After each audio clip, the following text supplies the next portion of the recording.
Iran के पास कोई navy नहीं है, हमने उनके सारे जहाज डुबो दिए। जो गए उनके साथ क्या हुआ देखिए। ट्रंप को इतना भरोसा है अपनी सेना पे तो खुद एक जहाज पर बैठे और स्ट्रेट ऑफ हॉर्मुज से गुजर के दिखा दें। लेकिन पिछले 24 से 36 घंटे में ईरान ने स्ट्रेट ऑफ हॉर्मुज और उसके आसपास के इलाके में जहाजों को उड़ाकर ट्रंप के दावे की हवा निकाल दी। ट्रंप तो कह रहे हैं कि ईरान की नेवी खत्म हो गई, तो फिर ये हमले कैसे हो रहे हैं? यही वजह है कि हम कह रहे हैं कि आज की तारीख में ट्रंप की बात पे कोई ढेले भर का भरोसा नहीं कर रहा। ट्रंप कुछ भी कहते रहे, युद्ध रुकने वाला नहीं दिख रहा, क्योंकि आज पहली बार ईरान के नए सुप्रीम लीडर का पहला बयान सामने आ गया। इस बयान में ऐसी ऐसी बातें हैं जो ट्रंप के होश उड़ा देंगी।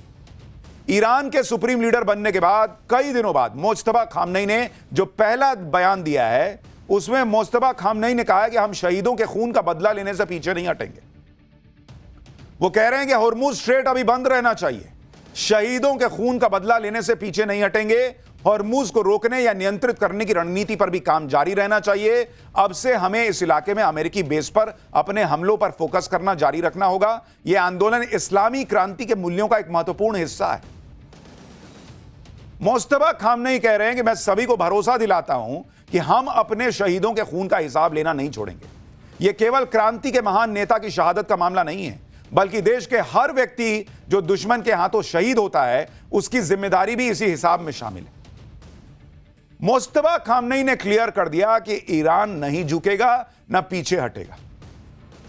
अब यह युद्ध कैसे खत्म होगा बॉस? यह सबसे बड़ा प्रश्न खड़ा हो गया है, क्योंकि यह युद्ध डोनाल्ड ट्रंप के नाचने से खत्म नहीं होगा। और यहां ईरान अपनी उंगली पे नचा रहा है अमेरिका को। मोज्तबा खामनेई का बयान ऐसे वक्त में आया है जब कई दिनों से सस्पेंस बना हुआ था कि मोज्तबा खामनेई सही सलामत है भी या नहीं। हमले के बाद से उन्हें सार्वजनिक तौर पर देखा नहीं गया, तो सस्पेंस बढ़ने लगा। ऐसे भी दावे थे कि अमेरिका के हमले में मोज्तबा खामनेई बुरी तरह घायल हो गए और कुछ बोलने तक की स्थिति में नहीं। लेकिन अब मोज्तबा खामनेई का बयान आने से ईरान की सेना को नया बूस्ट मिलेगा। मोज्तबा खामनेई ने दो बड़ी बातें कही, एक तो स्ट्रेट ऑफ हॉर्मुज बंद रहेगा और दूसरा यह कि अमेरिका के साथ देने वाले देशों पर हमले जारी रहेंगे। वो कह रहे हैं कि हमें जो नुकसान हो रहा है उसकी भरपाई भी दूसरे देशों से करेंगे। मोज्तबा खामनेई की ललकार ने डोनाल्ड ट्रंप के दावों का धुआं कर दिया, क्योंकि ट्रंप तो यही मौल बना रहे थे कि ईरान खत्म है। वहां मोज्तबा खामनेई कह रहे हैं कि भाई सिर्फ मारूंगा नहीं, मेरा जो नुकसान हुआ उसका पैसा लूंगा, उसकी भरपाई करूंगा, नहीं तो तुम्हारे यहां इतना मारूंगा कि जो जितना मेरा यहां नुकसान हुआ है उतना तुम्हारा नुकसान होना चाहिए। यानी भाई दोनों तरफ से कोई नहीं झुक रहा। फंस गए हम, फंस गई है दुनिया, फंस गया मिडल ईस्ट। यहां तो मोज्तबा खामनेई और ईरान के अलग ही प्लान चल रहे हैं। मोज्तबा खामनेई का बयान कोई भी सुनेगा तो यही कहेगा कि युद्ध रुकने वाला लग नहीं रहा, क्योंकि वो भयंकर बदला लेने की कसम खाकर बैठे हैं। मोज्तबा खामनेई के बारे में यह भी ध्यान रखिए कि इसी युद्ध में मोज्तबा अपने पिता, पत्नी, बहन सब गवा चुके बॉस।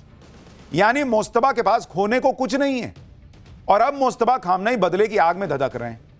खामनेई ने अपने परिवार को लेकर कहा कि मेरे पिता के अलावा जिनकी मृत्यु एक सार्वजनिक मुद्दा बन गई है, मेरी प्रिय और वफादार पत्नी जिनसे मुझे बहुत उम्मीदें थी, मेरी बहन जिसने अपने माता पिता की सेवा में अपना जीवन समर्पित कर दिया और अंत में अपने छोटे बच्चे के साथ शहीद हो गई, और मेरी दूसरी बहन के पति जो एक समझदार और नेक इंसान थे, ये सभी अब शहीदों के काफिले में शामिल हो गए। मोज्तबा खामनेई जिस बदले की बात कर रहे हैं, ईरान की सेना वही बदला ले रही है। भाई ईरान को दिख रहा है कि हम नहीं मारेंगे तो हम तो मर ही रहे हैं। अगर मारते रहे, अगर लड़ते रहे तो शायद दुनिया इसमें पिसेगी तो लोग आएंगे रोकने के लिए। इधर ट्रंप अमेरिका में जीत का दावा कर रहे थे, उधर ईरान ने समंदर में अमेरिका का ऑयल टैंक ही फोड़ दिया। आप तस्वीर देखिए, डोनाल्ड ट्रंप कह रहे हैं नाचते हुए कि हम जीत गए, ये जीत की निशानी है, तुम्हारा टैंक फोड़ दिया, टैंकर फोड़ दिया ईरान ने। ईरान ने दावा किया है कि अमेरिका के ऑयल टैंकर सफेसी विष्णु पर हमला किया उसने। अमेरिकी स्वामित्व वाले इस शिप का मार्शल आइलैंड के झंडे लगा। IRGC नेवी ने कहा कि पर्शियन गल्फ के उत्तर में यह जहाज था। जहाज को लगातार वार्निंग दी गई, जब वो नहीं माना तो उड़ा दिया। दावा है कि ईरान ने सुसाइड बोट से जहाज को उड़ाया है। सुसाइड ड्रोन तो सुने थे, लेकिन अब ये सुसाइड बोट क्या है भाई?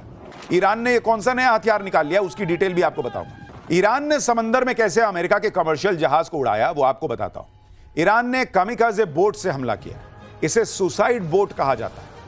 इस बोट पर बारूद लदा होता है और यह ऑटोमेटेड नाव है। जैसे ड्रोन को आप उड़ाकर फोड़ देते हैं किसी को, वैसे ही इसे भी टारगेट की तरफ छोड़ दिया।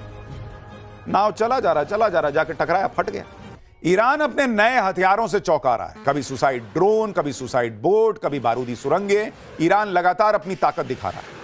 हर दिन नए नए हथियारों के वीडियो जारी कर दे रहा है। ईरान बता रहा है कि वो कैसे अपने दुश्मनों पर ड्रोन से हमले कर रहा है, मिसाइल से हमला कर रहा है। इस हमले की टाइमिंग बहुत इंपॉर्टेंट है, क्योंकि अमेरिका पूरा जोर लगा रहा है कि किसी तरह स्ट्रेट ऑफ हॉर्मूज को खोल दिया जाए। लेकिन ईरान समंदर में जहाज उड़ाकर मैसेज दे रहा है कि स्ट्रेट ऑफ हॉर्मूज से कोई समझौता नहीं होगा, वो नहीं खुलेगा, जो आएगा उसको मार देंगे। ईरान ने धमकी दी है कि पर्शियन गल्फ और स्ट्रेट ऑफ हॉर्मूज में जो जहाज है वो रिस्क लेने की गलती ना करें। ईरान ने कहा है कि कोई भी नुकसान का जिम्मेदार अमेरिका होगा। यह हमला ऐसे वक्त में हुआ है कि इसके कुछ ही घंटे पहले ट्रंप ने कहा था कि ऑयल टैंकर्स को वहां से गुजरना चाहिए। ट्रंप ने कहा कि उन्हें लगता है कि स्ट्रेट ऑफ हॉर्मूज में फंसे जहाजों को वहां से गुजरना चाहिए। ट्रंप कह रहे हैं कि एक ही रात में अमेरिका ने ईरान की सारी माइनर शिप को उड़ा दिया है, माइनर शिप को। यानी ट्रंप एक तरह से भरोसा दे रहे थे कि अब वो ईरान की कोई माइंस शिप वहां पर है ही नहीं, जाओ तुम चलो आगे बढ़ो। कौन लेके जाएगा जहाज बॉस? जहाज फटेगा वो मरेगा, ट्रंप थोड़ी कोई नुकसान झेलेंगे। इसी वजह से कहा जा रहा है कि क्या ट्रंप की एक बेतुकी सलाह की वजह से कई जहाजों को नुकसान उठाना पड़ा। पहले 9 मार्च को डोनाल्ड ट्रंप ने कहा था कि इन जहाजों को स्ट्रेट ऑफ हॉर्मूज से गुजरना चाहिए, कुछ हिम्मत दिखानी चाहिए, डरने जैसी कोई बात ही नहीं है। ईरान के पास कोई नेवी नहीं है, हमने उनके सारे जहाज डुबो दिए। जो गए उनके साथ क्या हुआ देखिए। ट्रंप को इतना भरोसा है अपनी सेना पे तो खुद एक जहाज पर बैठे और स्ट्रेट ऑफ हॉर्मूज से गुजर के दिखा दें। लेकिन पिछले 24 से 36 घंटे में ईरान ने स्ट्रेट ऑफ हॉर्मूज और उसके आसपास के इलाके में जहाजों को उड़ाकर ट्रंप के दावे की हवा निकाल दी। ट्रंप तो कह रहे हैं कि ईरान की नेवी खत्म हो गई, तो फिर यह हमले कैसे हो रहे हैं? यही वजह है कि हम कह रहे हैं कि आज की तारीख में ट्रंप की बात पे कोई ढेले भर का भरोसा नहीं कर रहा। ट्रंप तो यह भी कह रहे हैं कि अगर स्ट्रेट ऑफ हॉर्मूज से तेल की आपूर्ति पर ईरान रोक लगाता है तो 20 गुना ज्यादा ताकत से हमला करेंगे। ईरान पैरों पर खड़ा नहीं हो पाएगा। लेकिन ईरान तो ट्रंप की धमकियों का लोड ही नहीं ले रहा। ट्रंप इस गलतफहमी में थे कि अमेरिका ने तो ईरान की माइन शिप को उड़ा दिया, अब तो कोई खतरा नहीं है। लेकिन ईरान ने पिछले 2 दिन में 6 शिप पर हमला करके बता दिया कि ईरान की नेवी की ताकत अभी खत्म नहीं हुई। दावा है कि पिछले 24 घंटे में ईरान ने 4 टेरिटोरियल वाटर्स में 5 हमले किए हैं।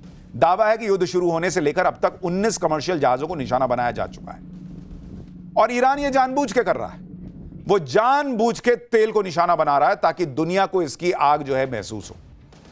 और इसलिए ट्रंप ने स्ट्रेट ऑफ हॉर्मूज को अपने कब्जे में लेने की धमकी दी। ट्रंप ने मंगलवार को कहा कि वो स्ट्रेट ऑफ हॉर्मूज को अपने कंट्रोल में लेने पर विचार कर रहे हैं। लेकिन क्या अमेरिका के लिए स्ट्रेट ऑफ हॉर्मूज पर कब्जा करना इतना आसान है क्या? आज आपको यह भी बताता हूं। देखिए, स्ट्रेट ऑफ हॉर्मूज की चौड़ाई मात्र 33 किलोमीटर है। इतने पतले पैसेज को ईरान कई तरह से कंट्रोल करता है।